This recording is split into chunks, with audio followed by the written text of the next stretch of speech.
the name Vince Carter that he had given.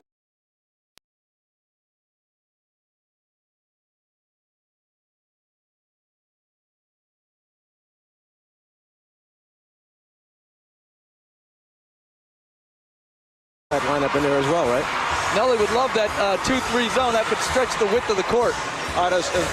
As two guys who have coached in all-star competition, what is the toughest aspect of handling an all-star squad? I think your concern is that you want to give everybody equal opportunity because it is all-star weekend. You'd like to give them the shot at minutes that come close to being the same for everyone. But then you realize you can't do that because you're also trying to win a game at the end of it. Give them the minutes early, split them up, and then go for the win at the end. It's not only just splitting up the minutes. You don't want to anger anybody you may be seeing down the road in the playoffs. So those non-playoff people, when I did it, they were at the end of the minute line, and I upped everybody else's minutes. All right, Vince Carter and Michael Jordan, a couple of Tar Heel alums. Vince was not well received when he was introduced to the crowd moments ago, even with the announcement prefacing the name Vince Carter that he had given up his starting slot. I'm not sure everybody was ready to hear that little bit that they threw in there all of a sudden after his name. Then the people recognize now that it will be Michael starting in place of Vince Carter. And Marv, I think Vince Carter shouldn't have been compelled or pressured. I think if he wanted to do it, he should have, but I don't think anyone should feel the obligation not to play in a game that they're voted into. I think maybe the rules need to be adjusted where if a guy doesn't play a certain amount of games, then he can't start. But I certainly think Vince Carter should be given credit for what he did. Jeff, did your concern about upsetting any player that might come back to hurt you later on, did that carry over into the officiating as well? No, but we do have three outstanding officials here today. Of course. And I want to get that in. I don't know who's the best of them all. It doesn't stop. The officials are Jim Clark, Ted Bernhardt, and Louis Brillo. This an all-star game series that dates back to 1951. The first two all-star games played at the old Boston Garden last season in Philadelphia. The West beat the East 135 to 120.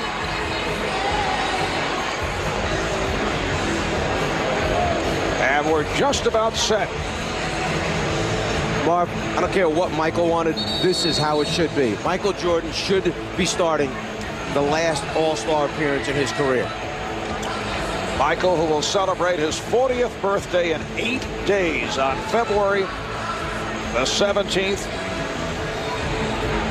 in his 15th and final NBA season. Tim Duncan, or no, Duncan had stepped in, but Yao Ming will go against Ben Wallace of the Detroit Pistons, and it's controlled by the West. This is Steve Francis of the Houston Rockets in the backcourt with the LA Lakers' Kobe Bryant, Tim Duncan of San Antonio, Kevin Garnett of Minnesota opens up the scoring. The East squad with Allen Iverson of the Philadelphia 76ers, along with Tracy McGrady of the Orlando Magic up front. Ben Wallace of Detroit, Jermaine O'Neal of Indiana, and Michael Jordan of the Washington Wizards. O'Neal rebounded by Wallace, who leads the NBA of that department. And the crowd getting into it as Jordan shoots over Yao Ming. Yao probably never, ever thought he'd be matched up one-on-one against Michael Jordan in an all-star game. Yao Ming switching off. What a reception Yao received when he was introduced. Bryant being played by McGrady. Here's Francis. Duncan.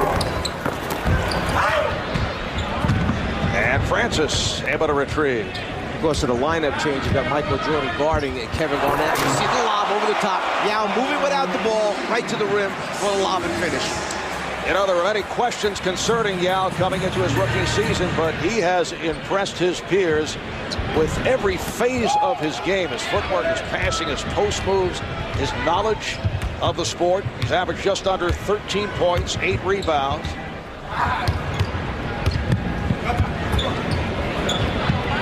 Garnett, yes. that's what makes Garnett so great. 6'11", he can play 5, 4, 3, and 2. He can guard on the perimeter, he can make a perimeter shot, he can post you. He's a matchup nightmare for any coach. Tracy McGrady. McGrady from downtown. Tracy comes in leading the NBA, averaging better than 30 points per game. Jeff, I'll tell you what I like already is I like what I see as far as how they're playing the game to start out with. We haven't seen any of the careless basketball that we saw in the first half of the game yesterday by the youngsters out there. They're playing this game on a much more serious level. Iverson with the lob, but overthrows, and it's out of bounds. Yao finds himself unguarded, so the first thing he does is go right to the front of the rim, and there we see the lob pass and the finish right there. Matchup on defense. I think you can find Yao on the floor. It's not that hard to find. Steve Francis with the scoop, and it's the West 8 and the East 3. So are you referring to your victory in coaching the sophomores over the rookies yesterday? Jeff, as you know, he has been just impossible with that come from behind win. Here's Jordan for 3. And Michael has missed on his first 2 shot attempts. It's a 4-on-2 for the West. Bryant went behind the back, but turns it over. Yep. Once again, Kobe trying to put a little mustard on it right here. And as we see, going back underneath the backboard, trying to finish on the other side. That's where you meet all the white jerseys that are protecting the rim. And that's a good sign because they're playing competitive. They're not just letting somebody get to the front of the rim. Oh, what a move by McGrady to the reverse. And the East has opened up 1 for its first 7. Steal by O'Neal. Iverson behind the back. McGrady was looking for a foul call. Nice pass by Iverson, the West 8, and the East 5. 3.5 gone by. Bryant got the step. Duncan with the 10. The West just has so much overall size. Garnett is bigger at the small forward than Wallace is as the center for the East. It's just a size advantage all night for the Western Conference. And then when Yao Ming goes out, fella by the name of Shaquille O'Neal getting check in. Jermaine O'Neal cuts it to a 3-point West lead. Shaq's a pretty good 6-man, I'd say. Kobe Bryant way off on that 3-point attempt. McGrady's pass broken up. And the quickness of Steve Francis leading to the break. Steve Francis having a terrific season for the Houston Rockets. Trying to lead the Rockets to the playoffs for the first time since 1999. Iverson met on the switch by Duncan. Here's Jordan. This crowd wants so badly for Michael to hit that first shot. He's 0 for 3. And Ben Wallace with a good play, reaching in to deflect it out of the hands of Yao Ming. You see the deflection, Garnett always active, hands on the ball, and then Stevie Francis coming up with the steal and the finish. McGrady trying to work on Garnett. Iverson with the step, lobbed it, and Duncan able to pick it off. The West with a 12-7 lead on the East.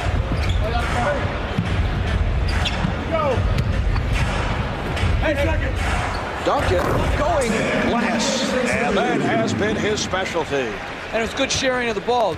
3 or 4 or 5 passes, wide open shot. Duncan is the best of the game at banking the ball off the board. O'Neal, off a series of moves, draws the foul. It's on Duncan.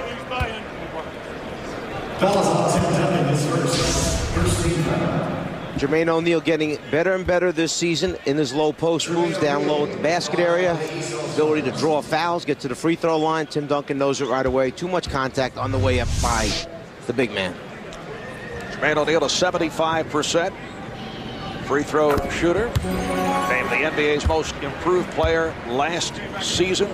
Has that average up to 20 per game, as you see, making his second All-Star appearance. And what a great example for a lot of the young people that have come in early. This young man did not come in and enjoy instant success in the NBA. There were years of frustration sitting on the bench for Jermaine O'Neal in Portland, and it wasn't Portland's fault. They had very good veteran players that were better than him in the league for a while. He sat, became unhappy. The trade was the best thing that happened to him to Indiana, and now by Brad Miller coming over, it moves him out of the center spot into the power forward position. Iverson. Wallace through the double. Here's Jordan. Jordan again. And Michael 0 for 5 here at the start. Yao lost it. Jordan on the loose ball. Crowd wants him to fire, and he does.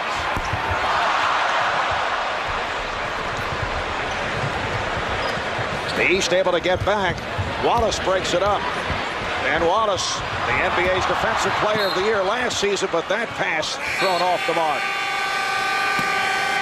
And a timeout is being called. Ben Wallace makes a good decision not to go where all the red jerseys are. He finds Michael, who seems to have a wide open lefty layup, and then the follow-up misses both. The frustration right now that the rim just will not open up for Michael.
Excellent play-by-play. As always, too much talk by the color commentator.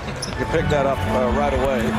It's about 5:45 a.m. in Shanghai. Oh, Wallace is fouled. Nice pass. Allen Iverson has opened up here as a playmaker. Some nifty passing by Iverson, and once again, the East to the line. Allen has a good feel with all the white jerseys on, going right, but knowing somebody's back there left. He finds Ben Wallace, and then Kobe trying to get it from behind, commits the foul. Ben Wallace at the free throw line has struggled throughout his 7-year NBA career, a 44% foul shooter this season. Ben Wallace of the Detroit Pistons, who have won 4 in a row. They're the 3rd best record in the East. Terrific season for the Pistons. Nice move by Jermaine O'Neal. He actually feels more comfortable many times finishing with his left hand around the basket than he does with his right. It's an unusual thing, but it's something that he has a great strength in, using both hands. Kobe Bryant trying to set it up. Here's Kevin Garnett. Rebounded by O'Neal. It's a pretty good looking front line out there for the Western Conference when you think about Garnett, Duncan, and then Yao Ming, the skills of Yao Ming. And then you talk about skills. How about Tim Duncan? And there's Ben Wallace just missing the finish. Garnett run into by Jordan. Michael looking puzzled about that foul. Well, during this evening's NBA All-Star Game, 989 Sports, PlayStation 2, as crowds present spectacular pictures from Skycam. Earlier we had suggested that perhaps the Czar could get a better look at the game from that particular position. Did not go for it. You made Skycam sound like it's a friend or something. Skycam. It is a very interesting angle, though, to watch the game from, particularly replays, because you get to see the thing coming right behind the point guard as you come down the floor. You on the payroll now, then? I am. 14-10, West with the lead. Stephon Marbury, who just checked in, is able to hit. And Marv, you asked this question, what's the hardest thing? It's playing your own guys. Isaiah Thomas' first sub was Brad Miller. A good move by him for his own team and his own player. And Michael Jordan is 0 for 7 from the field. Jamie Foxx trying to get into the action as Jason Kidd looked at him and laughed. We have participatory fans here in Atlanta. So Jason Kidd of the New Jersey Nets, Brad Miller of the Indiana Pacers have checked in. What a move by Iverson to set it up for Miller. Brad Miller in his very first All-Star game. Remember, Brad acquired from Chicago last February, that deal involving Jalen Rose and Ron Artest, Ron Mercer, Travis Best. Steve Nash, who just came on, setting it up for Duncan, rejected by O'Neal. And here comes Kidd. Iverson met by Nash. Iverson, yes. Well, let's go back to Brad Miller for a second. When we think about free agents at the end of the season, the first two names become Duncan and Kidd. We see Stephon Marbury bringing it up, giving a little show at the same time there. But think about Indiana's problem at the end of the season. They must re-sign Reggie Miller. Jermaine O'Neal is someone they have to deal with. Then you talk about Michael Jordan finally scoring the basketball. And then Brad Miller, who's had an incredible year as a free agent as well. Stephon Marbury, the former Net, acquired in the deal for Jason Kidd, and they're matched up against each other. O'Neal not able to handle the lob pass. And a timeout has been called with the East coming from behind to tie the West at 16. After going 0 for 7, Michael finally breaks the ice and is 1 for 8. And Jermaine O'Neal, what a great block on Tim Duncan, who's just about ready to throw it down.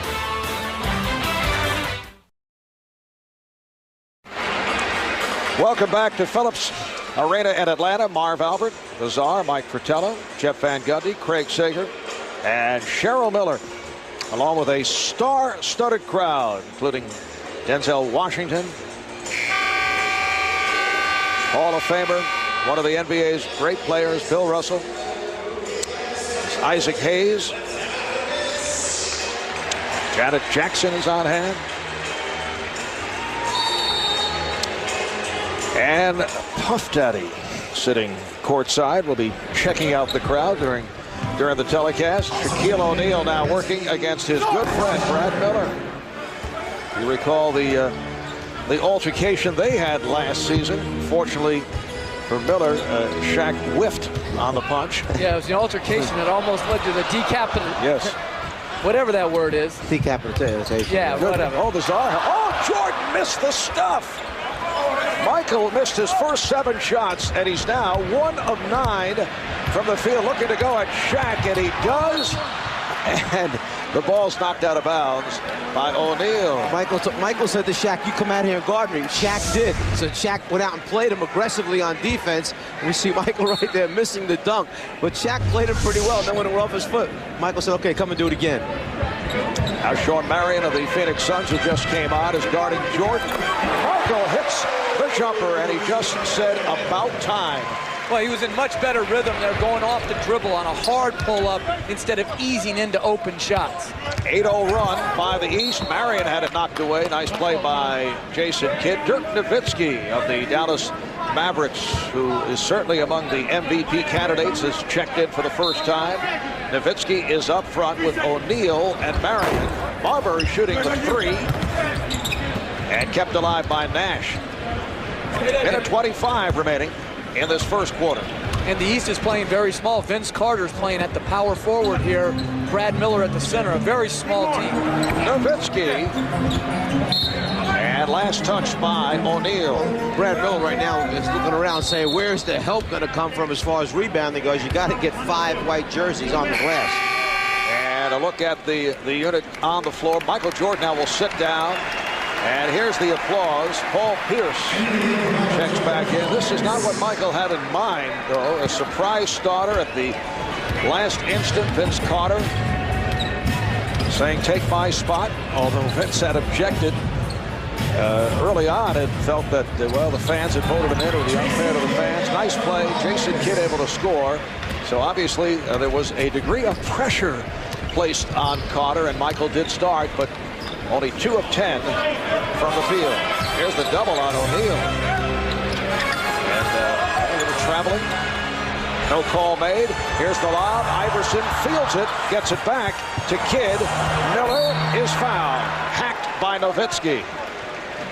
Well, they've got to remember now, when they throw lobs and lead passes, everybody might be a half a step slow in this game because there have been a few activities around town over the last 2 or 3 nights. If players ever kept track of the lob efficiency, they would be surprised how few are completed, particularly when you're not playing with those guys on a regular basis and have timing down. You know, I've had so many of the older players, guys beyond their playing days, and I say to me, why the lob passes now? Why so many of the lob passes? Well, back then there weren't that many guys who could go up and catch him and finish him, but they're right. You can keep this game very simple and still be very effective in it by throwing bounce passes or chest passes. Good play by Pierce, leading to this. Iverson. And he blows the layup. Iverson again.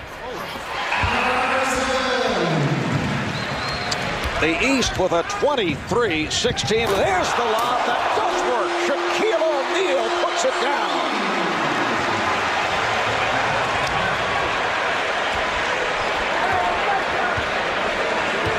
And that's why they continue to lob. And throwing to him, that's a good idea. That stopped a 13-0 run. Final seconds of the first. Iverson. And O'Neal fires one. So that is the end of the first quarter. The East coming from behind with that 13-0 spurt. And they've taken the lead. Well, dispelling the concern of bounce passes right there. Nash throwing it up 2 feet above the rim. Shaq grabbing it and finishing, then put a little show on for the folks here in the arena. We welcome you back to the 52nd NBA All-Star Game. We're at Phillips Arena in Atlanta. The East with a 23-18 lead on the West, and this the lowest scoring first quarter since 1956. There's another lob that misfires. Game played at Rochester at 24-17 first quarter. Nash for 3. And the ball back to the East. Let's check in with Craig Sager. Craig? Well, Michael, all weekend your teammates have been trying to give up their starting spot. You politely have said thanks, but no thanks. What changed here at the last minute, and did Vince Carter surprise you? That's exactly what happened. Vince surprised me. I mean, I told him, as I told the rest of the players, I mean, I started 13 times. I didn't need to start the 14th time, and, you know, they were adamant about getting me to start. And, you know, Vince actually came to me right before we went out and said he would love for me to take his spot. And, you know, I mean, he was very respectful. You know, I think he took some undue punishment, you know, all during the week, you know, about him being very honorable to the fans. And, you know, even at the end when he gave it up, I mean, I really didn't want him to back down from what he actually stood for. And I supported him in that sense. But, you know, he wanted me to take the spot, and I thought it was very gracious of him, very respectful. Thanks a lot. Back to you, Marv. All right, Craig, there are also intriguing dynamics going on with Michael Jordan playing for Isaiah Thomas. You recall in Michael's All-Star Day. Oh, Vince Carter on the stuff. And once again the lob, and Sean Marion does it with the reverse. You recall Michael's All-Star debut back in 1985. Isaiah reportedly encouraged teammates to freeze out Michael to keep the ball away from him. And then reportedly it was Michael's influence. Dirk Nowitzki is able to score. It was Michael influencing the decision that kept Isaiah off the Dream Team in Barcelona in 1992. And of course, over the years, it's been a very fierce rivalry. There has been a degree of tension there. And the scoring is picked up. Once again, it's Nowitzki, and the East now leads 27-24. The score is picked up, but the intensity is not the same as it was during that first quarter. This group has come out. They're playing a different kind of basketball, a wide-open basketball. There are not many shots being contested right now. So I know you talked about that subject of the fierce rivalry between Isaiah Thomas and Michael Jordan. You talked about it with Isaiah. Yeah, and Isaiah has mentioned that this was really a real dark spot in his basketball career as Paul Pierce hits it, because it's something that he's had to bear and live with all this time. And I certainly am not one to pass judgment on it. I was not part of that, what went on. And over the years, as this thing has been great writing material for people, those two people had to live with it and hear about it. And Isaiah really got sick of it because it was a dark spot on his career. And we see now quick pass over to the right side. Brad Miller, instead of shooting the jumper, just puts it up high enough, and that's real high for Vince Carter. And Marv, I don't buy that whole notion that he throws him out. First of all, he would have had to involve so many other guys to make his plan work, and then why would he be singled out for freezing somebody out? To me, it seems like more of a conspiracy theory that has gone awry. The old conspiracy theory popping up. And as both of them have said, look, this far along in their careers now, why shouldn't this thing be buried and put to rest? Isaiah's moved on to his coaching career, a very successful coaching career, and it just happens circumstances wind up being that he's coaching the team, Michael playing on the last time around All-Star game. Bury that whole thing and move on from there. Isaiah was, really, believe me, he was a force behind this Eastern team doing something to honor Michael here. Nice pass on the back door, but Pierce throws it out to Ilgauskas. 3 minutes gone by. In the second, the East up by 2. They had a 13-0 run back in the first quarter to take the lead. Marion. And it's Sean Marion once again. Sean Marion of the Phoenix Suns in his first All-Star game. Here's Pierce. Nash and Marbury in the backcourt. Marion able to chase it down, and Nowitzki hits the three. That's why he's so difficult to guard in transition as a power forward. He doesn't run for layups. He runs to get behind the three-point line, and he knocked it in.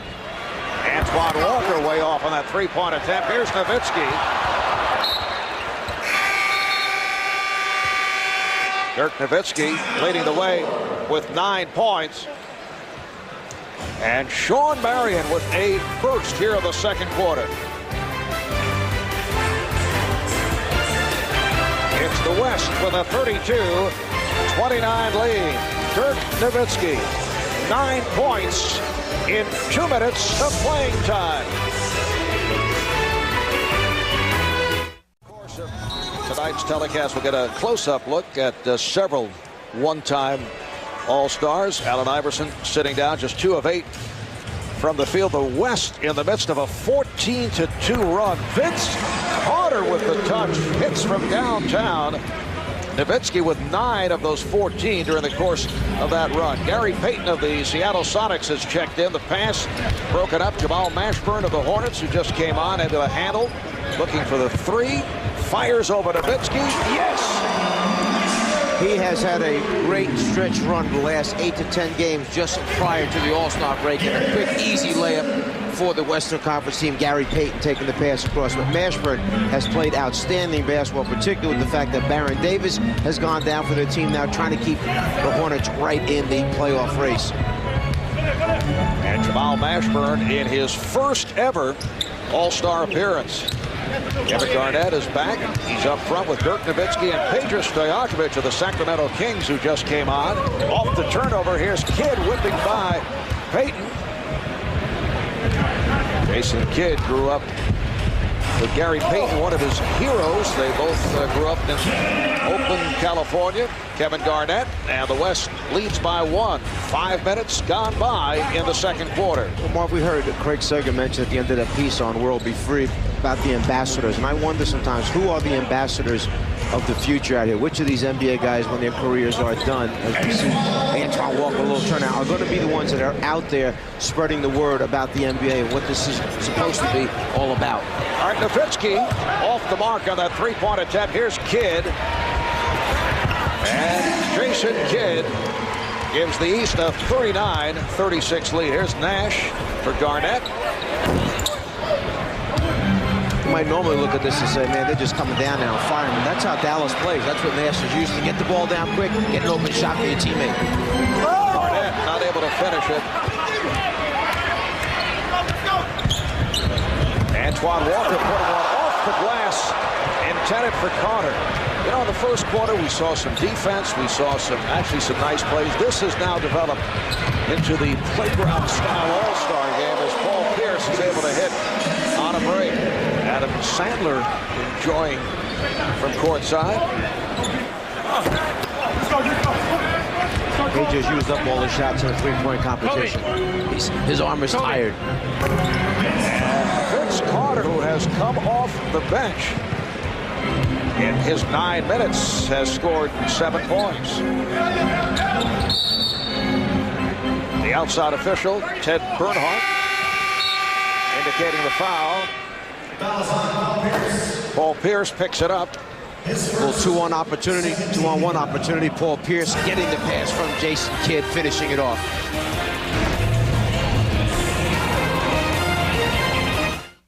Huge fundraiser at Evander's home. Only about 37 rooms in his mansion. And the human highlight film, Dominique Wilkins, who I believe has been at every conceivable function this All-Star weekend. You know what? There's one of the ambassadors. Dominique Wilkins, Magic Johnson, and our own Charles Barkley. They have been the greatest ambassadors. They have been all over this city running all kinds of events and trying to get as much as they possibly can in every second of each day. And Marv, charging for some admission sometimes. Well, they run these parties at night, but believe me, forget the parties at night. The other stuff they've done all day long is it's been really tiresome for them because they have been asked to be all over, and they have certainly responded. So, are you doing public relations on the side? No, I'm just being honest about that ambassadors thing because I think they do a very, very important job for our NBA. All right, here's Kobe Bryant from downtown. And for Kobe, his first field goal coming up on 5 minutes remaining. And the first half, the East up by 4. Paul Pierce, Antoine Walker, Jamal Mashburn, Vince Carter, Michael Jordan on the floor for the East. Michael played the first 11 minutes, went only 2 of 10 from the field. Pierce off the pick. And Bryant gets it back. Garnett. Oh, my goodness, a bounce pass. A bounce pass from Kobe that led to a dunk by Kevin Garnett. It can be done the simple way. And what's changed on the break defensively is in the first quarter, people were going up to contest the shot at the basket. Now they're just letting people finish. Vince Carter should have made a play.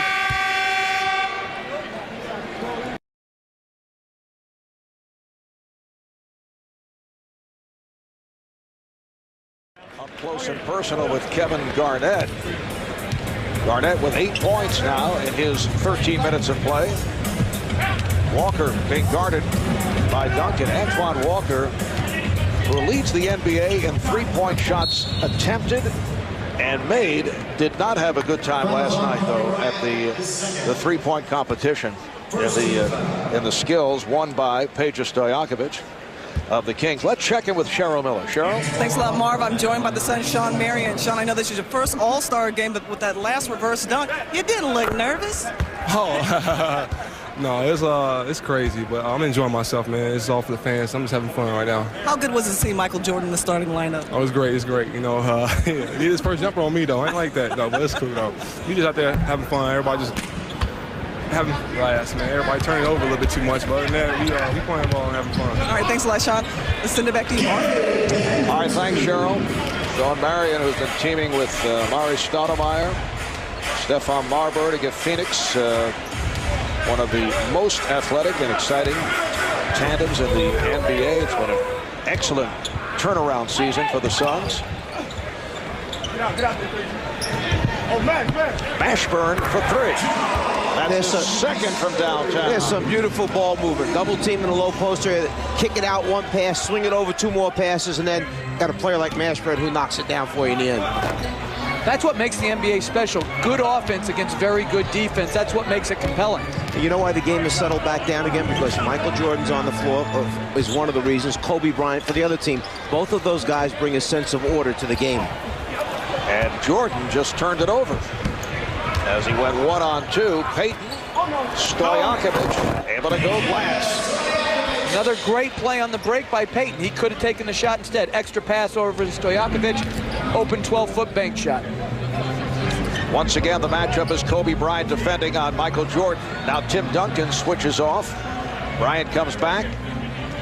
Now Mashburn over Duncan. And here comes the West. Peyton lobs it for Garnett. And Kevin Garnett turned to Michael Jordan and pointed, basically saying thank you for moving out of the way, because he very easily could have wound up by accident underneath Garnett's legs and taken him out from under him as he went up for the lob. Kevin Garnett, the first to hit double figures. He has 10 points. Here's Walker for three.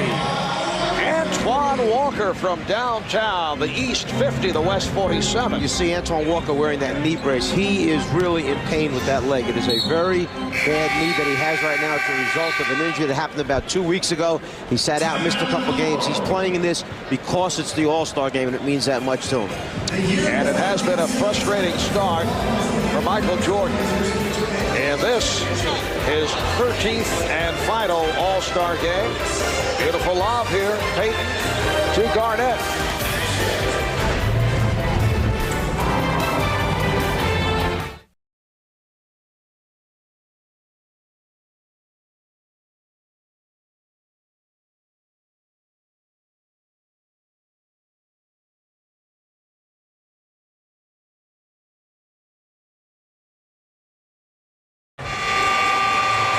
Well, we have our microphones all over the court. Time to time during the telecast, we'll be listening in on some of the verbiage. And Jeff, you said we might see it. And here it is. Yao Ming, Shaquille O'Neal on the floor at the same time. And they're trying to play the largest 2-3 zone of all time. However, you may only get one shot against this zone. That's it. One shot now. Steve Francis is the only, quote, little man, because Garnett and Duncan are also on the floor with O'Neal and Yao. And the Eastern team came back and played their version of the zone defense at that end. Just under 2 minutes remaining in the first half. Yao Ming throws the lob for Shaquille O'Neal. And here comes Jordan with Garnett back. Michael Jordan with his third field goal. He has 6 points. He now has 248 points in his All-Star career. That moves him past Oscar Robertson into second place. Kevin Garnett shows the touch. Jordan now 4 points away from passing Kareem Abdul-Jabbar for the #1 spot in all-time All-Star scoring. Pierce. Coming up on a minute remaining in the half. Duncan. That was some pass by Steve Francis. Forget about the finish. The finish was easy. The pass Easy. was right there at the rim. And he took it off the dribble and flipped it underhanded. I'm not sure it wouldn't have gone in if he hadn't touched it. The East up by 1. Yao Ming being guarded by Antoine Walker. Here's Shaquille O'Neal just backing his way on Paul Pierce, saying, get out of here. That's a pretty good high-low look when you can go from 7-5 to 7-1. Walker way off on that three-point attempt. Garnett is ahead of the field. Shackton Seen went behind the back instead. Duncan for Garnett. Big ball seems to be dominating out here at the moment. So the West up by 3. Kevin Garnett is the high-point man with 14. May not have been since LSU when Stanley Roberts was a starting center that Shaquille O'Neal's a power forward and matching up against Michael Jordan. Shot clock to 5. Mashburn. Final seconds of the half. Pierce able to break it up, but stepped out. Pretty good combination here. You've got a guy who has the ability to throw the ball, pass the ball extremely well. We're talking about Yao, very highly skilled player. Shaq calling for it back underneath the basket, trying to finish with the left hand. Francis for 3. Halftime of the West with a 55-52 lead. The West shooting 54%, 26 of 48. And the East at 37%. Let's go to Craig.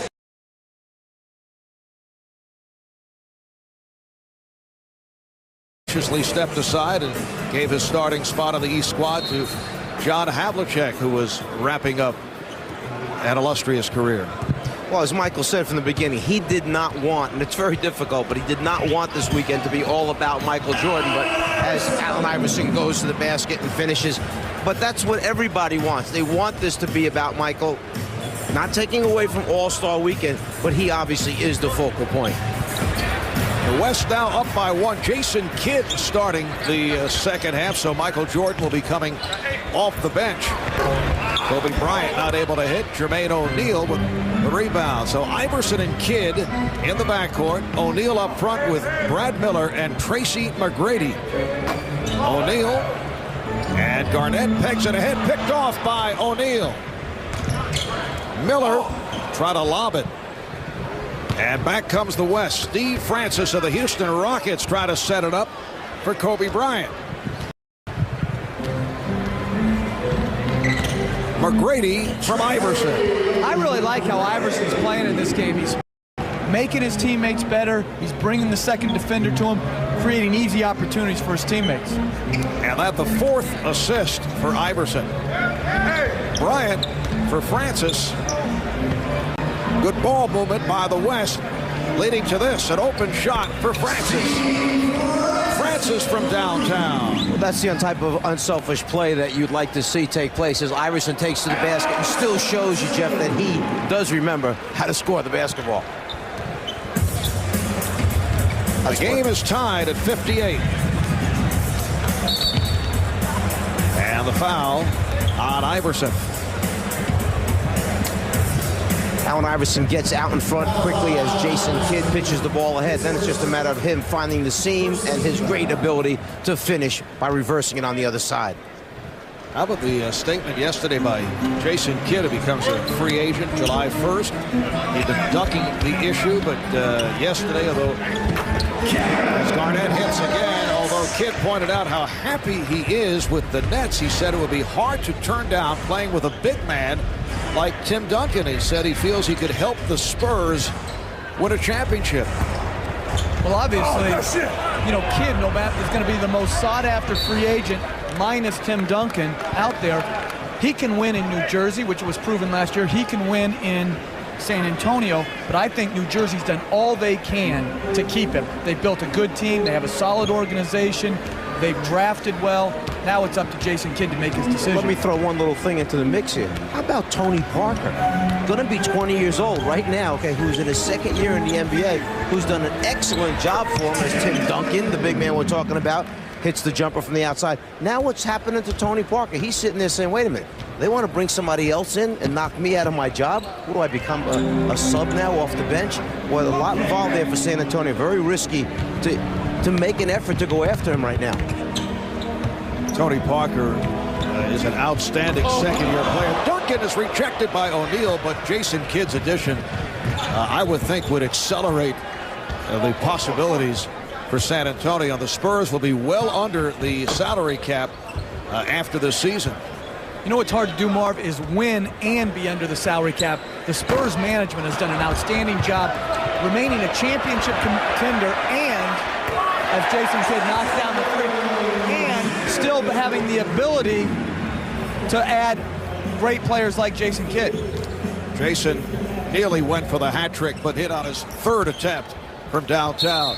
Duncan is fouled, so Duncan will go to the line, and we'll check in with Craig Sager. Well, Marv, last night, Jeff Gordon competing in the Budweiser Shootout, finishing second at Daytona. Now he's sitting in the stands at the All-Star Game. What do you think of the game so far? It's great. I mean, it's awesome to be here to see Jordan play for the last time in the All-Star Game, and I know he's going to get 5 more points here, but it's a great event. I mean, it shows a lot of where NBA's come from, where they're going, and we're excited about, TNT covering it because they do a lot of stuff with NASCAR races. Our NASCAR starts in July, but Marv earlier was talking about the gridlock having trouble getting around. How are you getting around the streets of Atlanta? I actually had to get out and walk, so the traffic's incredible here. Reminds me a lot of a NASCAR race. Well, Marv, don't feel bad. If Jeff Gordon has to walk through traffic, I guess we all do. Mark. I was going to walk. Czar just refused to get out of the car. That is not true. We actually had to walk back. The entire group last night had to walk back to our hotel. It was much quicker. It would have been a 35, 40-minute wait. Instead, just walk 3 blocks, made it easy. West with a 3-point lead, 3.5 gone by in this third quarter.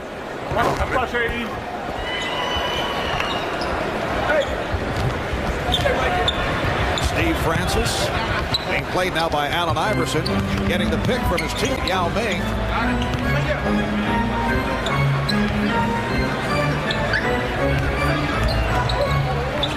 Now Duncan with the mismatch. And tipped home by Kobe Bryant. We'll just let that offensive goaltending go by for right now since he put his hand inside the bottom of the rim to finish it. Here's McGrady. 10 points for Tracy. Off the turnover, Iverson. Yes. That's a 3 for Iverson. Allen Iverson, the most batter of the NBA All-Star game 2 years ago. 25 points, 27 minutes at 15 points in that comeback in the fourth quarter. Kobe Bryant taking to the rim. It counts. And the foul.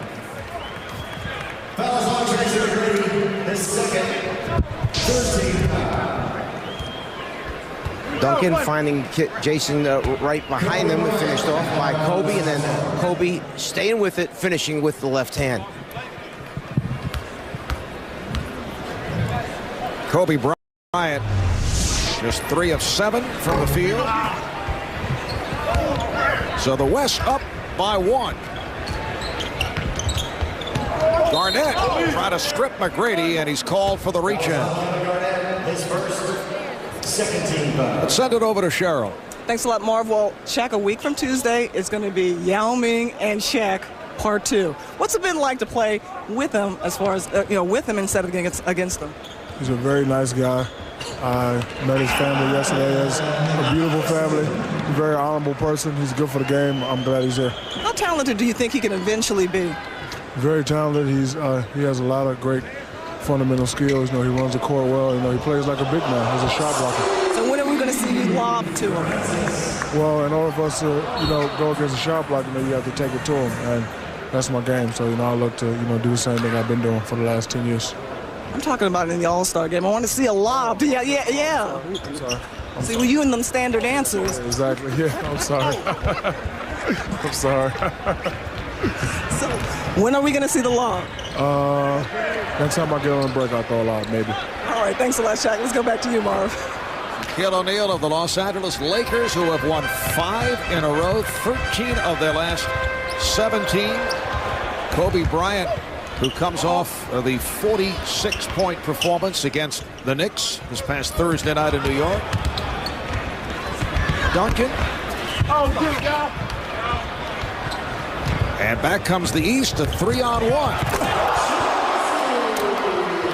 Tracy McGrady. That's 12 points for McGrady. So the East up by 1. Bryant and Francis at the guards with Duncan, Garnett, and Yao up front. Kidd stepped away. Bryant not able to take advantage.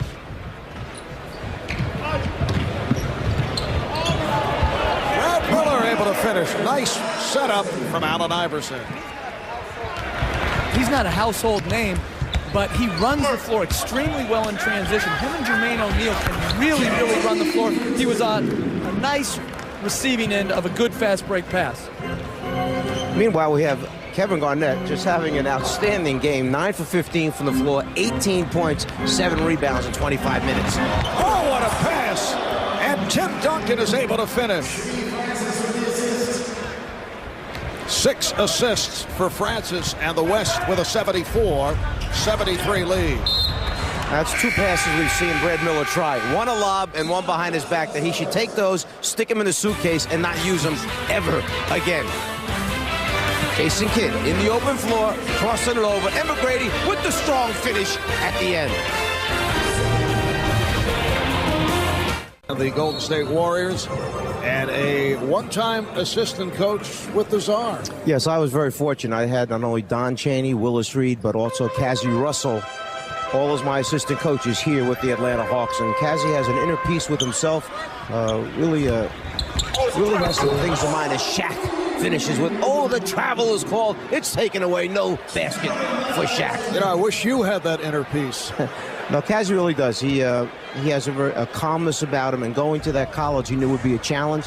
Yet he never was concerned with the fact that it was a small college, art school. He just wanted to coach basketball and help young people develop. Jeff, do you find the czar very philosophical here tonight? He really is. It's a different side, a lighter side to the Czar, and I think it's a very nice touch that he's adding here, where he's just sticking up for everyone that he was ever associated with the Atlanta Hawks. Yeah, there's a public relations theme going here right from the start. It's amazing what one win can do for you in the sophomore game. All right, Tracy McGrady at the line. Michael Jordan is back on the floor. And a look at the national TV NBA schedule. Wednesday on ESPN, Dallas and Milwaukee. Thursday on TNT, Orlando, Detroit, and Boston, Portland. And then Sunday, 1 o'clock game on ABC, the Philadelphia 76ers and the New Jersey Nets. Hey, red hot Portland Trailblazers. How about them right now? Are they playing outstanding basketball? They are right up at the top there in the Western Conference. Oh, beautiful pass. The backdoor toss from Shaquille O'Neal to his teammate Kobe Bryant. And O'Neal's an underrated low-post passer. He's really improved that from the first time he's come in the league. He's a great passer, particularly against double teams, creating open shots for all Lakers. Here's Jordan, rejected by O'Neal. And you can hear the reaction from the crowd. They were not happy. Foul is called on Duncan. Michael, as you mentioned, just a few points away of taking over the all-time leadership. It looks like he's going to be able to get two of them right here, but Shaq goes up and says, not getting it over the top of me. And then the quick little bounce pass to the cutter down the lane. Shaquille, as you mentioned, a very good interior passer. Jermaine O'Neal has tied the game at 76. Michael is now 3 for 13 from the field. And that was the first blocked shot by the West. Well, not to change direction, but as you look at some of the footwear on the players tonight, they remind me of some of the cars that you see with the metallic finishes on them.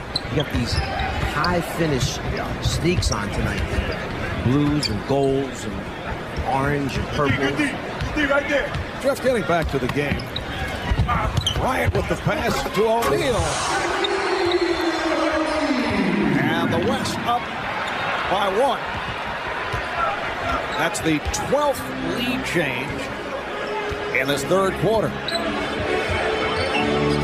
You're likely talking about metallic finishes, I can tell. Tracy McGrady. So the worst shoes, though, I have voting for Yao with the powder blue low cut. Non-metallic finish, that's the whole key. There you go. There's Yao. And there's powder blues, a little Carolina. Maybe he's showing respect to Michael Jordan that he wore the Carolina blues tonight. That could be it. Inside, the power. He wants to tear that one down right there. And as he runs back down, Kobe sticks out his hand to give him a 5. Shaq ignores. He says to his teammate, not right now, just leave me alone. Michael Jordan able to hit the fadeaway over Gary Payton. So Jordan with 8 points is now 2 away from passing Kareem as the all-time all-star scorer. Tim Duncan right back. The East up by 1. Stephon Marbury of the Phoenix Suns checking back into the lineup. And both clubs are on fire. Tracy McGrady from downtown. 19 points for McGrady. Brady with 14 of his 19 here in the third. Here's Marion for 3.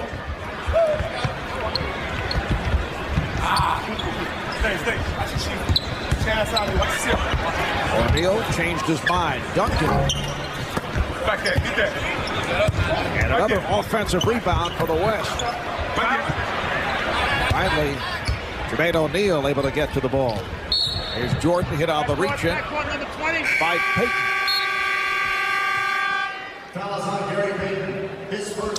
So Michael Jordan within 2 points of taking over the top spot in all-star scoring. Timeout taken. 2:04 to go in this third quarter. Michael, it was actually, you know, it's interesting. My There were so many. I mean it sincerely. I was. Pick one. I don't have a favorite one. I just so much enjoy having him around. What has he meant to the league? I tell you that he really does inspire the younger players. You saw it out there. They love him. He shows them how to compete, and he shows them how intensively you have to work hard. He's been great for us. Hey, congratulations on a great weekend once again. You know, thank you. And Michael's like, he's the Cheryl Miller of the NBA. You know, I tell that to everybody. Marv? That is high praise. And Michael Jordan with his 10th point, so he has now passed by Kareem Abdul-Jabbar, and he is the all-time all-star scorer. Incidentally, the commissioner has been on a media tour today. Gary Payton. And the East up by 4. Commissioner's been in demand. I think he's made appearances on every outlet except the Food Channel. He has made the rounds. McGrady from downtown. And the East with a 7-point advantage. One of the things that he's accomplished is we may be getting, from what I understand, Marv, reportedly that some changes in the playoff format coming up at the end of this season. It has to only be approved by the Players Association. They will expand the first round to a best of 7. I don't think the Lakers mind that at all. Well, there are many that feel that this is a big advantage for the Los Angeles Lakers. Like you, Jeff? Well, I think that certainly the 7-game series favors the better team. And the Lakers this year will be a lower-seeded team, but they'll have the advantage going in the first round. All right, here's Stojakovic with a rainbow 3. And the foul called by Louis Grillo. Ben Wallace picks it up. Speaking of media outlets, yes, the commissioner did spend some time earlier with CNN's Wolf Blitzer. CNN's late edition. East over the limit, and Stephon Marbury at the line. And what a dramatic bounce back it has been for Stephon. Last year's subpar season, and having a career year in revitalizing the Phoenix Suns.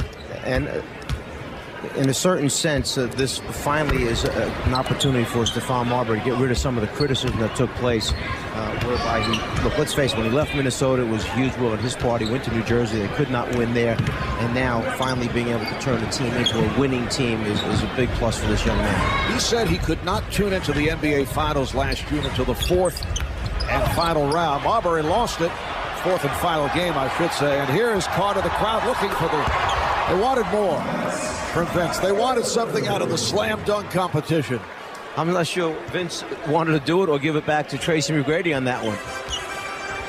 But Marbury last year was portrayed as the major reason for the Suns' poor year. Marion has stopped, and he was the guy traded for Jason Kidd. And Shaquille O'Neal able to put it down. Looks like Ben Wallace is shaken up. Landed on that right ankle right there. He turned his right ankle as he came down.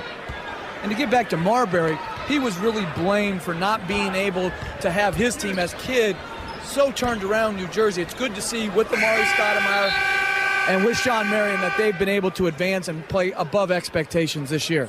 Tracy McGrady with 17 points in this third quarter, 17 of his 22. Kenny Smith was on fire, and going back to Portland, Marv, let's give Maurice Cheeks, the coach there, credit for putting Scottie Pippen at the point guard spot. Kind of a bold move, put the ball back in Scottie's hands. They've been winning games ever since then, and although Karl Malone and John Stockton are still the heart of that team, a new addition, Matt Harpring, along with Andre Kirilenko, now coming off the bench, have been the key for them. And Sean Marion gets this fourth quarter underway. The East with a 93-88 lead. Mal Mashburn is back on the floor. Allen Iverson in the backcourt, along with Michael Jordan, Vince Carter, Brad Miller, Jamal Mashburn up front. Michael is now 4 of 15 from the field. Shaquille O'Neal handling and putting between the legs, putting moves on Brad Miller. Shaq had been waiting all night for that. Jordan changed his mind. A little behind the back maneuver. Somehow I don't think Phil Jackson's in Montana right now diagramming wing isolations for Shaquille O'Neal. Well, they say they've tinkered with the offense a little bit in Los Angeles. Maybe that's what they meant. Stojakovic from downtown. Peja Stojakovic, who last night won his second straight ATT shootout, edging out Wesley Person of Memphis for the second straight year. Miller and Stojakovic on it. Finds Marion. Strong move by Sean Marion. Just jumped over the top of Brad Miller that time. Clean look at throwing it down at the front of the ring.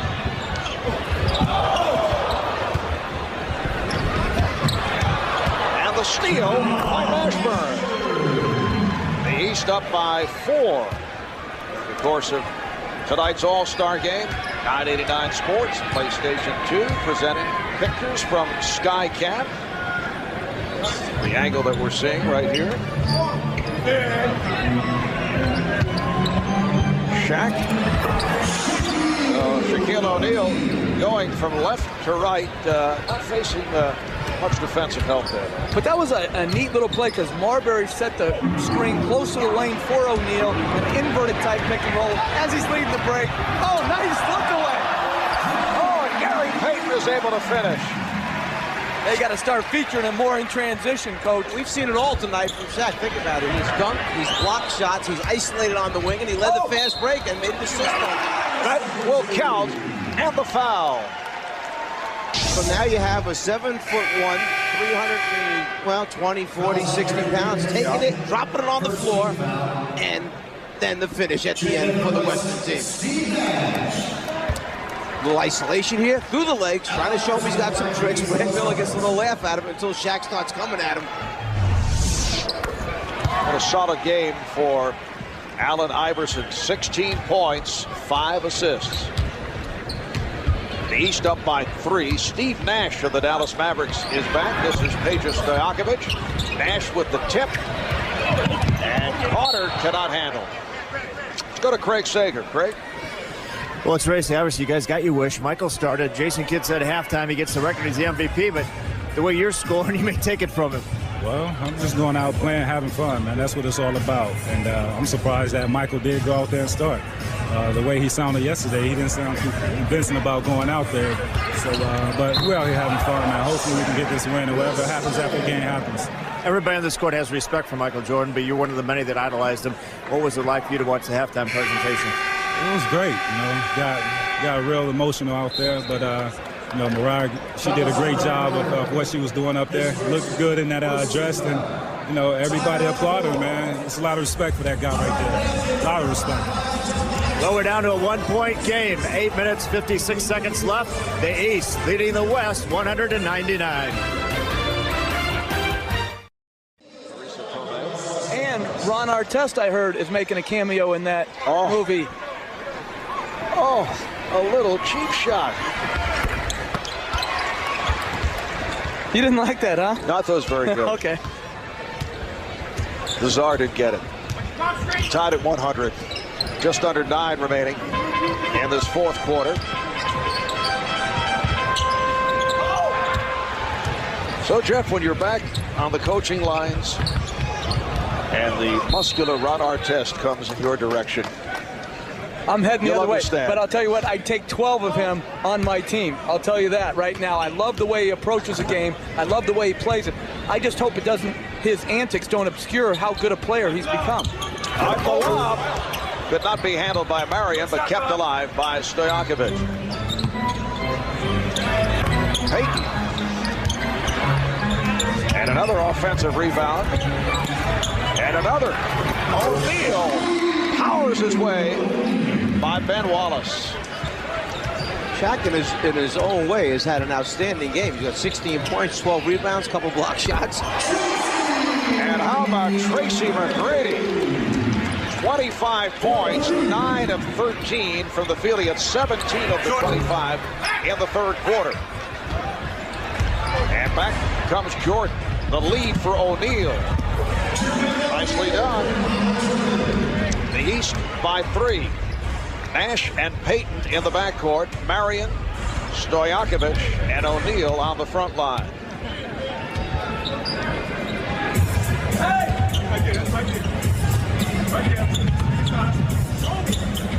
Shot clock is down to 5. Here's Nash for 3. Rebounded by McGrady.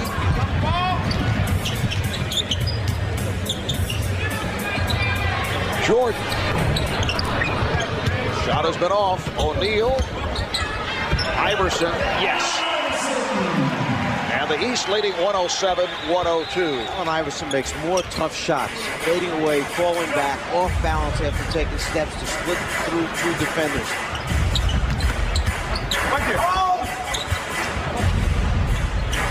Open shot for Payton. Once again, O'Neal able to clear it. Iverson putting moves on Nash. Oh, what a pass to O'Neal. And he is fouled.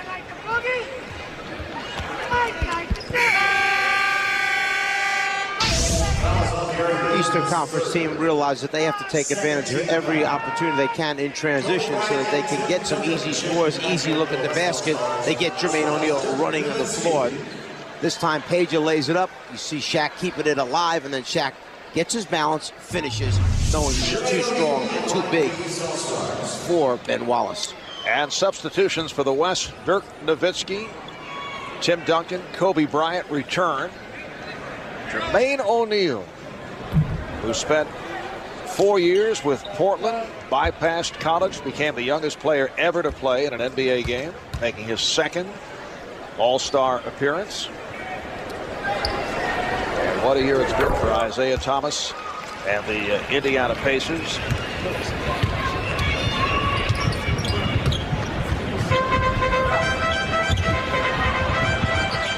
Shaq able to keep it alive. Nowitzki for 3. Shot clock still alive. And Bryant's pass broken up. 4 on 3 for the East. Jermaine O'Neal. And Wallace will hustle it down. And Bryant, can he get to the dribble? Yes, he does. Gets it to Nash. It counts. And the foul. What a play by Kobe Bryant to race down that loose ball and handle the dribble. Yeah, he was tightrope walking along the sideline. Then when he saves it, he lands right into a bunch of cameramen down on the baseline. You'll see right here, it winds up landing on top of the camera, but saves it. Nash makes the recovery, and then the finish after the foul. So Steve Nash, second best free throw shooter in the NBA behind Allen Houston of the Knicks at 92%. At the line, we'll go over to Cheryl Miller. Thanks a lot, Marv. 13 seasons in the league. 9 times he appeared in the All-Star game. Gary Payton, the glove, legendary for his skills. Gary, what happened in the skills challenge yesterday? Sure, I lost you some money, I heard it. You lost me enough. I heard I lost you some money. So what I'm going to do is, I'm sorry, but, you know, I messed up on my chest pass. I should have won it, but it was cool. What's it been like having, you know, Michael Jordan this last season and everything else? Real quickly. Well, it's been great. I mean, you know, it's great for him to go out like this, and we tribute him. He's the greatest basketball player to ever play. All right, thanks a lot, Gary.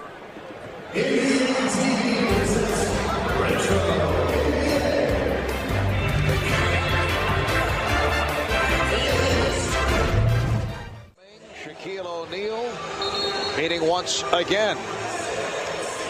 And a look at the Shanghai Sharks, Yao's former teammates. It's 12:42 in the afternoon in Shanghai, China. Checking out the action on Chinese television as we showed you earlier. Here's Jordan. Yes. Coming up on 5 minutes remaining in the fourth, and the East with a 112-104 lead. Michael Jordan now 6 of 18, 14 points.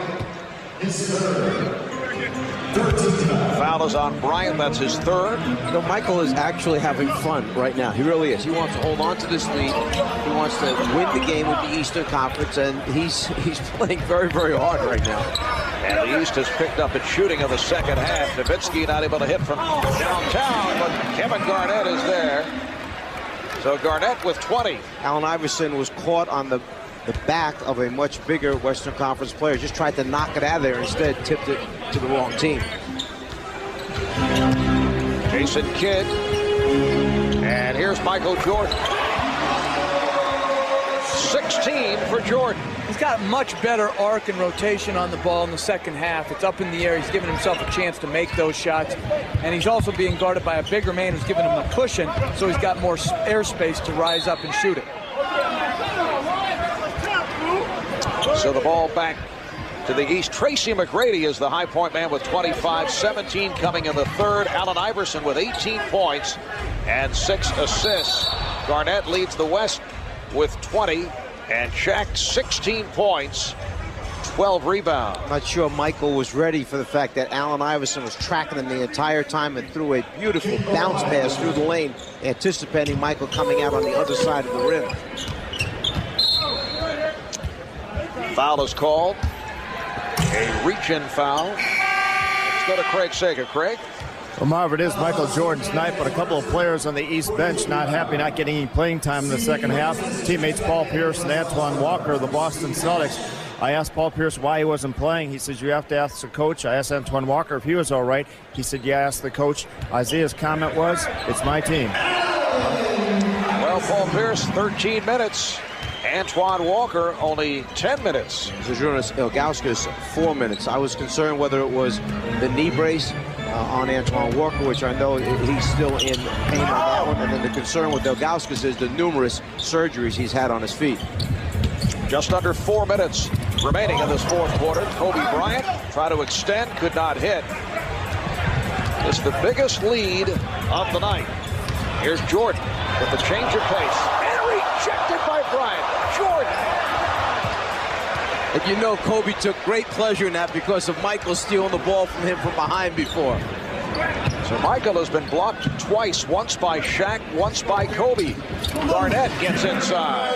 But see, that's what I think he loves about it, is they're competing against him instead of letting him just do what he wants. That's what's exciting about the All-Star game, is when people compete to their utmost ability. Iverson. But Doc Rivers, the coach of Orlando, had a suggestion that you up the ante in the All-Star game and play. Oh, as Kevin Garnett throws it down. Up the ante in the All-Star game and play winner take all. Well, the winners get 20,000. The losers receive 10,000. That's a big $10,000 incentive. Oh, yeah. To you and me. Maybe not to them, but to you and me, I'd be going all for it. We're just under 3 remaining in the fourth. Duncan not able to handle that pass. Iverson on the move, whipping by Nowitzki. Allen Iverson protecting the ball on Dirk Nowitzki. 22 for Iverson. Francis, yes. 118-112, the East with the lead. The East has won 4 of the last 6 All-Star games. The West won last year in Philadelphia. Overall, the East with 32 victories. They've dominated the West with 19. Here's Jordan with a flip that goes home. And the crowd responds. Michael Jordan with 18 points. You can see what this last 2.5 minutes means. When you see the guys tugging on their trunks, getting down that serious defensive stance, they're digging in right now. Duncan. So with a minute and 40 to go in this fourth quarter, it's a 6-point lead for the East. And Garnett and Duncan are so fundamental. They have a hard time playing in a game that's so scattered, but they are just excellent at passing, catching, and finishing in the lane. McGrady putting the move on Garnett. Garnett got a piece of it. McGrady able to retrieve. Shot clock down to 1. Here's Kidd. And it's a 24-second violation. This is the play now where Kobe Bryant finally gets a little revenge. Michael fakes him out, but Kobe comes right back from behind and blocks it with the left hand. And then Michael getting a much bigger player to get up. Played in his first All-Star game back in 1985. That was in Indianapolis. Ralph Sampson was the game MVP. Michael went only 2 for 9, 7 points in 22 minutes. Tonight he started 0 for his first 7. He's 8 for 15 since then. Garnett blocked from behind, but a foul. on Jermaine O'Neal. Nice job that time of throwing the ball right back to the top of the circle. They had a high-low situation. Tim Duncan saw Garnett sealing his man on his back. Garnett wanted the ball go back to the top and throw it in.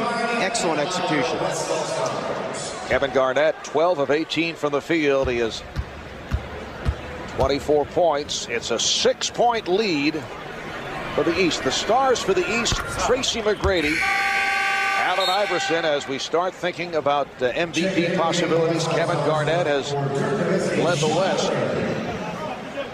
I have to go right now. If the East can continue on with this lead, it has to be, in my mind, Tracy McGrady, even though Iverson has also played an outstanding game. Iverson's played very, very well. Tracy McGrady, outstanding. Tracy with 20 of his 25 in the second half. We're down to 1:08 remaining of this 52nd NBA All-Star game. Box out right here. 26 for Garnett. Now, what do we do all of a sudden if the West makes a couple of bags? I'm going to talk about MVPs for the West. Is that it? You don't want to give him any credit now? You're a guy who makes quick adjustments. Jordan with the step back. And rebounded by Bryant. The West very much alive, down by just 4. Francis lost it, but last touched by Kidd. Jason Kidd, incidentally, with 10 assists, 5 steals. 48.3 to go. Bryant being played by Kidd. Can't find the shot. And they need a quick shot here. Duncan. It counts, and the foul. So like I said, yes, soon we'll be discussing, in case the Western Conference should win, who might you consider as their MVP? A little pass and cut, clear it out, give the big man space, get your defender up in the air, draw the contact, and then he's so long, Tim Duncan, the finish there, and the three-point play. Completes the three-point play by hitting the foul shot. It was fouled by Jermaine O'Neal. It's a one-point game with a half minute remaining in the fourth. The East up by 1. Crowd would like to see Michael Jordan take it at Sean Marion. And he does. But he was blocked. That shot deflected. And the West with an opportunity to take the lead. Kobe hit on a reach-in with 10.1 remaining in this fourth quarter. Michael tried to run the shot clock down as far as possible, but he saw the seam right there, decides to try and step through. Problem is there's too many red jerseys around there. Michael maybe could get the foul call. Instead tries to get it back at the other end and call him on a reach-in. And with the East over the limit, Bryant shooting 2 and misses on the first. Kobe at 83% free throw shooter. 10 1/10 seconds remaining. Bryant has tied the game. Kobe was 0 for 2 at the line before he connected. So now if you're Isaiah Thomas going into this timeout, who are you going to draw up that last shot for? Well, if you're being sentimental, you're going to Jordan. If you want to win it, go to McGrady. We'll be back in a moment. Plays it. Jason Kidd will inbound. Jordan, guarded by Marion, checking the clock. Jordan with 4, 3, not over the head. Duncan with the rebound, and we go to overtime. Well, Isaiah certainly gave him the opportunity to be the star at the end of the night. The ball was up on the rim. Michael got a look. He had a tall, active defender on him, which made Michael fade away, fall away just a little bit more than he would have liked to. 12 of his 18 in the second half. Got off to the bad start, missed his first 7 shots, 8 for 25 in his 34 minutes of play. The high point man, Kevin Garnett, with 26 points, and Tracy McGrady leading the East with 25. Allen Iverson has 22. And it's interesting, Jordan starting overtime on the bench, and O'Neal has now come back in, and they've gone with the big front court again for the East, or the West, I'm sorry. Francis and Bryant in the backcourt. Garnett, O'Neal, and Duncan up front. Here's Francis. Steve Francis has given the West a 2-point lead. So the West has come back from a 10-point deficit, and they have scored the last 10 points. Iverson met on the switch by O'Neal. Jermaine O'Neal. Iverson skying for missed time, but able to get to it. Iverson wide open. Look for the better shot. I actually thought maybe Allen might try to bank it off the glass from that particular angle there, but instead he's so used to playing it straight in, he went back to his strength. Game tied at 122. Bryant for O'Neal. And Shaq is able to line drive it home. Now, for those people who are just tuning in, I think they're seeing the best of the NBA. They're seeing a very competitive game down the stretch, good offense, and most importantly, good defense, so you can tell just how good the offense is. Well, they're serious right here now. This is a different phase of the game after a playground sequence that we saw through the second quarter. The West now leading 124, 122, 3:47 remaining. In overtime, Shaquille O'Neal was called for that foul. Look at the scoring totals. McGrady leading the way for the East with 25. Iverson 24. Garnett with 26 points. Allen Iverson at the line hit the first and has tied the game at 124. This the 6th overtime game in the history of All-Star competition. It's a series that dates back to 1951. Bryant, yes. Bryant's had an outstanding game. That time catches the ball, puts it on the floor, suddenly pulls up and gets a clean look, and we see Allen Iverson come right back with the finish at the other end. Allen Iverson, the MVP of the All-Star game 2 years ago, making a strong bid here tonight. You mentioned the overall game he had been playing while Michael was on the floor. Now Michael goes to the bench. Allen Iverson decides he may have to be the one to be the scorer out there for the East. No, it's on Duncan. And what's so amazing is how well he finishes in traffic at his size. Until you're up next to him, you don't realize how small and slight he is. He's just a great finisher because he can take the hit and still get it up on the board. Iverson has 29. He scored all 7 East points in the overtime. And Kobe Bryant right back from downtown. The West 129 and the East 127. Iverson for 3. Rebounded by O'Neal. And O'Neal blocked from behind by Kobe Bryant. 21 remaining on the shot clock. Kobe Bryant somehow getting a piece of that. McGrady. And a foul is called. Foul committed by Shaq. That is his third. And the 13th foul committed by the West. Oh, the steal by Bryant took it out of the hands of Kidd. Kobe Bryant. And Kobe with 7 points here in overtime, plus a huge rejection. 17 in all for Bryant. The West up by 4. Iverson feeling the contact, fouled by Bryant. From the end of regulation time into this overtime, Kobe has been a huge factor here for the Western Conference. He fakes with the left, sticks it in there, and now picks his pocket, comes down at the other end and shows the great finish by bringing it back over his head two-handed.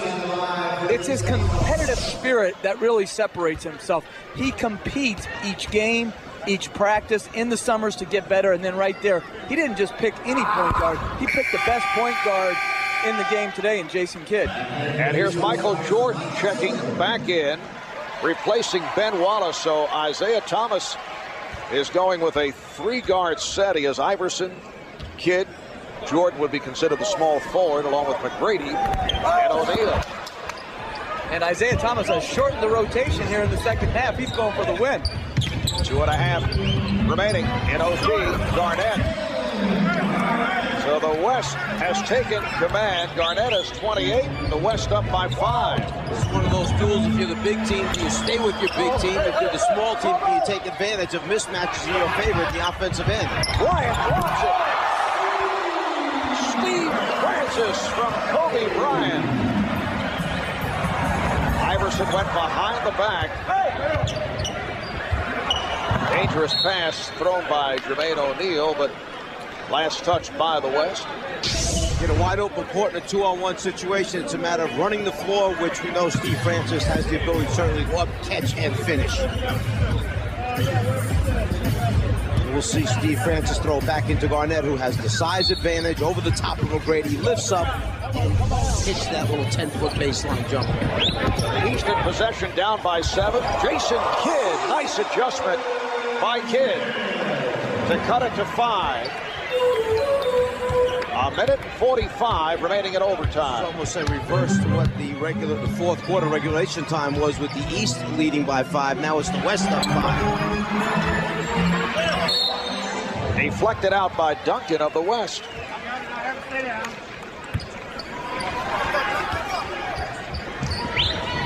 (135-130), the West with the lead after trailing by as many as 10. McGrady, yes. So the West lead is down to 3. Jordan trying to steal, kept by Francis. A minute and 15 remaining in overtime. Be a foul shack right now and put him on a foul line. Shot clock to 5. Down to 3. Down to 1. Bryant. And a traveling violation is called. Yes, he did, because he knew he had to try and get some space, because he had used up his dribble, and you'll see him hop with both feet and go backwards. Once he picks up the dribble, McGrady stays down on this fake that right there. Kobe wanted to get him up in the air instead. There's the hop, 2 feet, hop backwards, the travel call. Good finish here in Atlanta to this 52nd NBA All-Star game. McGrady in traffic draws the foul with 52 seconds remaining, and Tracy McGrady to the line. And Rick Adelman substituted offense for defense. He put in Sean Marion, took out Tim Duncan to match up specifically with McGrady. McGrady got to the middle of the floor, drew the contact. Tracy McGrady, an 80% free throw shooter. 28 points, 5 rebounds, make it 29 for McGrady. And the West now leading by 1. West came from behind, scored the last 8 points in regulation to send the game to overtime. The East had a shot to win it. Michael Jordan was not able to hit. Francis to the crossover, rejected by Jermaine O'Neal. And Jim Clark, the outside official, calls it against the West. It is a loose ball foul. That was a right arm that I think came from Kevin Garnett and knocks Jason Kidd away from the ball he was going after. First, Steve Francis challenges him. I think, actually, Rick Adelman wanted the ball to go to Kobe Garnett. They wanted to play 2-man game with Kobe. But then right at the end, after there's the right arm that shoves him off. That's where a loose ball foul is called. It is on Garnett. It puts Kidd at the line with the West over the limit. And the game is tied at 135. Jason Kidd, an 84% free throw shooter. It's been a strong game for Kidd. 10 points, 10 assists, 5 steals. So the East has come from behind, and they now lead by 1. An 8-0 run by the Eastern Conference. And a timeout is taken. And they're taking a timeout to try to advance it so they can go 2 for 1, get 2 quality shots. East, though, has scored 8 straight points to take a 1-point lead. And I've been told by our staff there has never been a double overtime game in All-Star play. I think a great ending right now would be if they got the ball into Kobe Bryant. He was matched up with Michael Jordan. One-on-one, you're going to see the next Michael Jordan, okay, having an opportunity to steal this game from the Michael Jordan. I've got to go to Duncan against McGrady or Garnett against whoever's guarding him. They've been the 2 most efficient players. And Garnett is forced to take a timeout, avoiding the 5-second inbounding violation. How about that? How many times do you ever see in an All-Star game a team work that hard at the defensive end that they force the guy inbounding the pass to take another timeout? The defensive intensity has really picked up in overtime, last 8 minutes of regulation. Seconds remaining. In overtime, they have the full 24 and get it inbounds. Francis being played by Iverson. The West with the ball down by 1. You take the foul on Shaq right away. And they do. Michael tried to take it. That's what he's pointing at. He tried to take it while he was on the ground. That's what Michael was trying to do. Well, the East had a foul to give.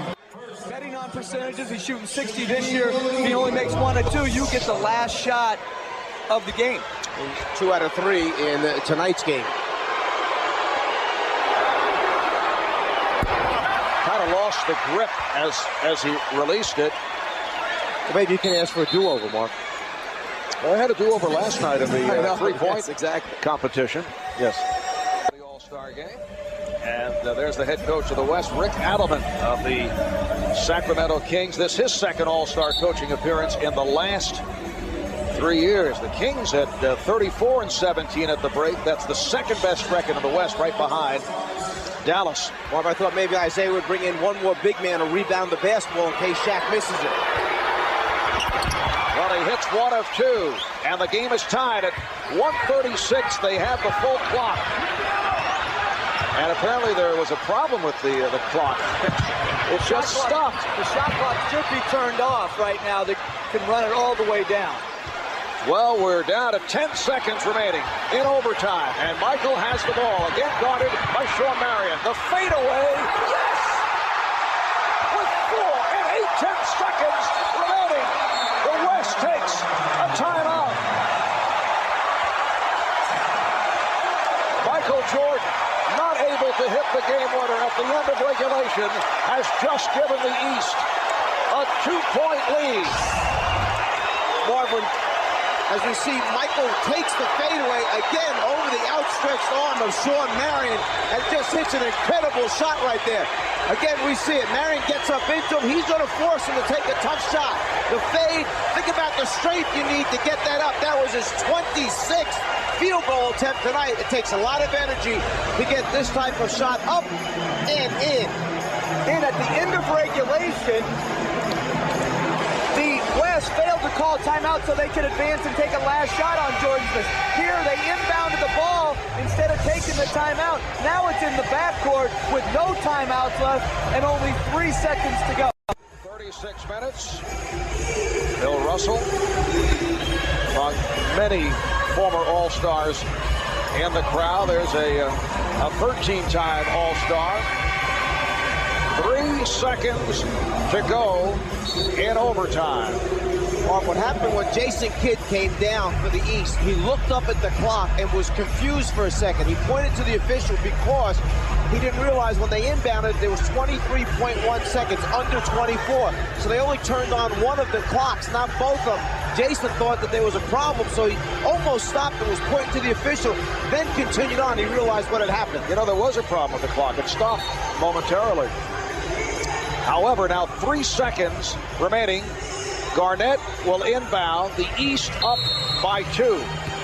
Wallace applying the pressure on the inbound. It's broken up by Kidd, played by Bryant, who fires and is fouled. With 1 second remaining, he was fouled in 3-point territory. He'll have 3 shot attempts.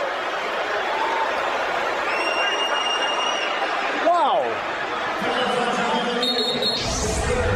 Jermaine O'Neal looks like from here he runs out, almost a steal by Jason Kidd.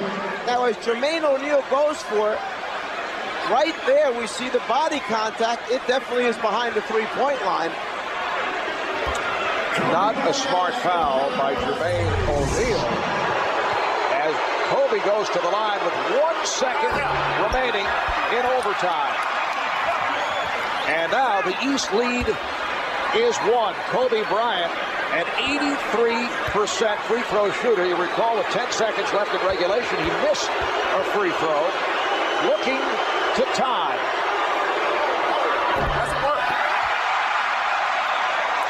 And now it comes down to the third shot. Michael Jordan goes over, trying to bother Kobe Bryant.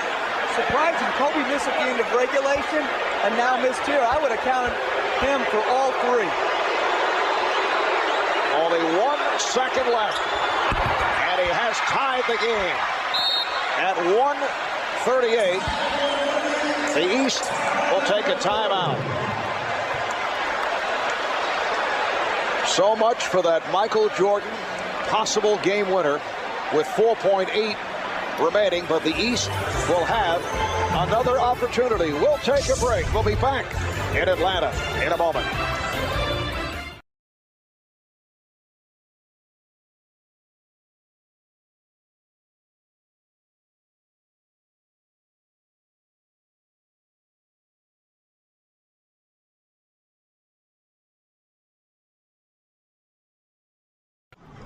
Back in Atlanta, Marv Albert, Jeff Van Gundy, the Czar, Mike Fratello, Craig Sager, Cheryl Miller, in what has made the transition from a decent All-Star game to a classic with 1 second remaining in overtime.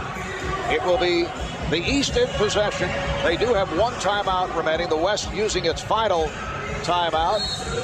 And Jason Kidd looking for the catch and shoot right here.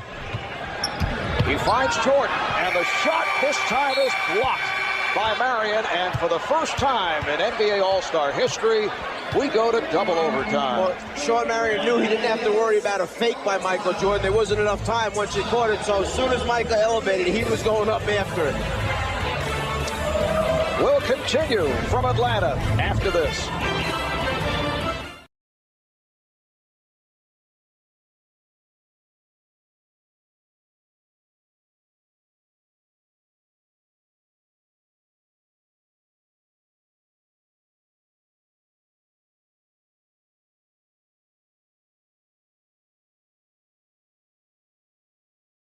The OT with 4.8 remaining. Michael Jordan going at Sean Marion. Hit a jumper to give the East a 2-point lead. But with 1 second to go, Kobe Bryant was fouled in three-point land by Jermaine O'Neal. Hit 2 of the 3. And that puts us at 138 apiece. I don't know if Michael Jordan expected to play in 36 minutes plus. But he's been logging the time. Paul Pierce, though, has come on for Michael. Vince Carter is back. Here's Garnett. Throwing the foul. It counts. It's on Carter, and Garnett to the line. If I was Isaiah Thomas right now, I'd really be worried about this team on the floor. I know he's trying to give guys minutes in the game, but the Western team that's on the floor has been out there. They're warmed up. They're active. You're bringing a couple guys in cold. You're very small right now. This could be a quick 8-zip, 9-0 burst for the Western Conference to start this next overtime. And because there's no power forward on the floor, Garnett or Duncan, whoever Wallace isn't guarding, is going to have an obvious mismatch. Just what happened down there for the three-point play. Garnett scored over Vince Carter. 31 for Garnett. Iverson. Here's Carter. Wallace tried to deflect it. Lands out of bounds, and the ball back to the West. The West up by 3 by virtue of that three-point play by Kevin Garnett. So Kobe Bryant handling it at the point. He and Steve Francis in the backcourt with Garnett, Duncan, and Marion on the front line. Garnett over Carter, taking advantage of the mismatch. Vince Carter has no chance in that matchup. Garnett's 7 feet. He has a high release. They have no double team schemes in. No chance to stop Kevin Garnett down the post. Wild shot by Carter. The West up by 5 with just over 1 minute gone by in the second overtime. West in one stretch had a 7-point lead in the first overtime. They double up on Garnett, forces, and hits. He is on fire. 16 of 22, 35 points. Iverson with the step. Sets it up for Pierce. And Marv, I think Isaiah Thomas just asked Michael Jordan, did he want to go back in? And I think he declined. He's ready to call it a day. Played a lot of minutes. Michael with 36 minutes, 27 shot attempts, 9 for 27. Francis for 3. The West has opened up an 8-point lead with just under 3 minutes to go in the second OT. There's the 10-2 run that I had talked about. Exactly what I had feared because the West was warmed up in this whole thing. Marion with the steal. Kid try to get it back. Here's Bryant for 3. Yes. The West has taken over in the second overtime. They have hit all 5 of their shots. I'm not sure that I would think that I would see the Sacramento staff applauding as hard as they are for Kobe Bryant when he got fouled for the three-pointer and on that shot right there. I think Rick Adelman is nice move by Iverson. It counts in the foul. Rick Adelman is saying, hey, I like having this guy on my side. Well, Kevin Garnett, who has the size advantage over Vince Carter, certainly went to work on him. First steps through to get some space and then shoots it right up over the top of him there. And then they go right back again into the post, clear the side of the floor. They got the other high man, Duncan, up top. Step back. He's got a lot of room to look over the top of Vince Carter and hits it. Hit the free throw, so the West up 151, 143. Garnett drawing the double team. And now again one-on-one with Carter. Kept alive by Marion. It's been an outstanding night for Sean Marion. 7 rebounds, 4 assists, 8 points for Marion. Here's Francis. And Wallace with the rebound with a minute 45.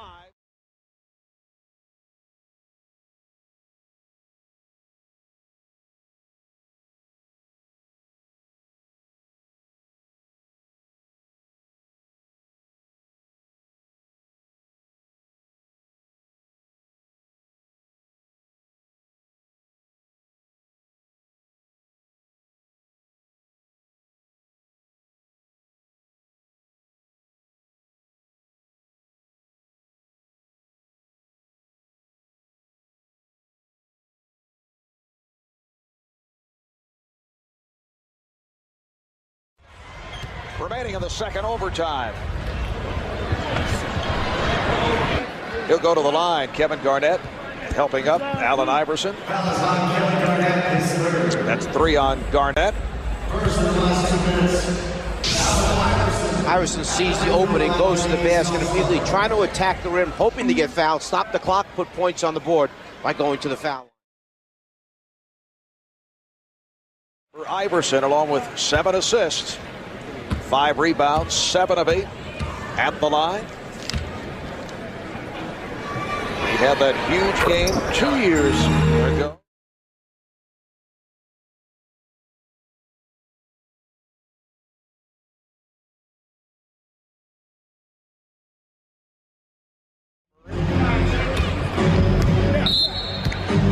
West leading 151-145 with 1 minute remaining in the second overtime.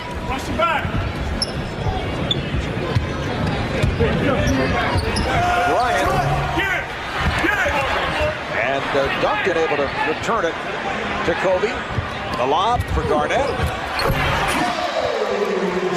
And Wallace lost sight of the ball. Kevin Garnett with 37 points. Here's Kidd for 3 and came up with air. The ball back to the West. The East running out of steam in this second overtime. Czar, as you mentioned, a couple of substitutions made by Isaiah Thomas. But obviously Michael Jordan felt that was enough. And that also dictated the change in the lineup. Shot clock down to 5. Francis. A strong performance in this second overtime by the West. Francis now has 20. Here's Pierce from way downtown. Did he misread the clock? What was that? He just wanted to show you that he can shoot it from way downtown. Final seconds.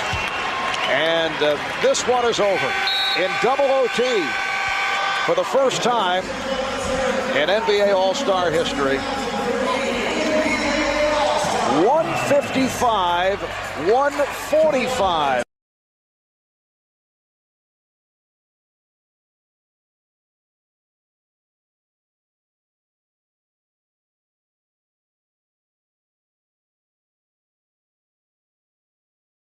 Kevin, there are a lot of things we can talk about in the wake of a game like this, but strictly from a personal standpoint, for you to be added to the list of the legends who have been the MVP of the All-Star game, put that in words for me. No, I can't. I think everybody enjoyed the game. Like Commissioner said, it was a great play. It was a great game just on the basis of this being Michael and very, very emotional game. And like I said, I couldn't have done none of this without my teammates. So I just want to thank the coaching staff and the rest of the Western All-Stars. At halftime in the ceremony that honored Michael, he looked at you bunch of players and said he felt like it was in good hands, that he was basically passing the torch to you. What is the responsibility in your mind?